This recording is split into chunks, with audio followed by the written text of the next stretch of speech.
patient has a lot to celebrate. You're watching your local news leader.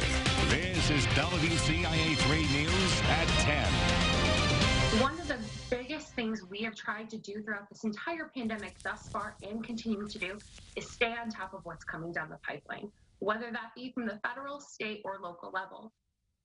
And now business leaders are asking state lawmakers what comes next. Good evening, I'm Jessica Coons. There's been a lot of uncertainty during the COVID-19 pandemic. Today, the Champaign County Chamber of Commerce hosted a virtual town hall with both elected officials and business owners to talk things out.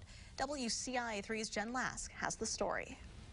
This town hall comes a day after Governor Pritzker unveiled his 5-phase plan to reopen Illinois, and as you can imagine, that was a major topic of discussion.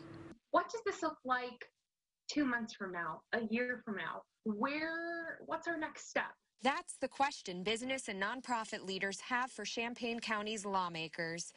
Republican Representatives Brad Hallbrook, Mike Marin, and Dan Calkins, along with Senator Chapin Rose, are voicing concerns with Pritzker's plan.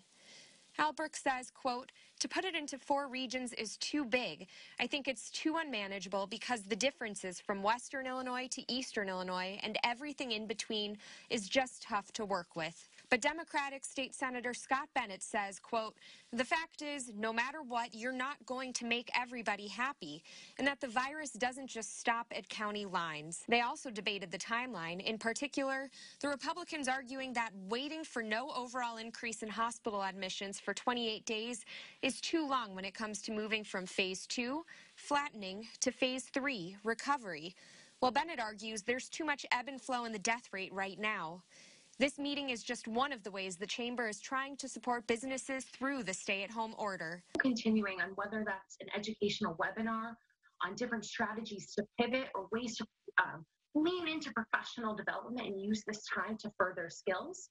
We're connecting our members with different ways of funding so they can get the resources they need, and also navigating all the news that's coming down at insanely quick paces right now. The ultimate goal? To ensure our business community is prepared to thrive after the pandemic.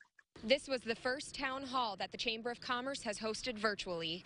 In Champaign, Jen Lask, WCIA 3, your local news leader.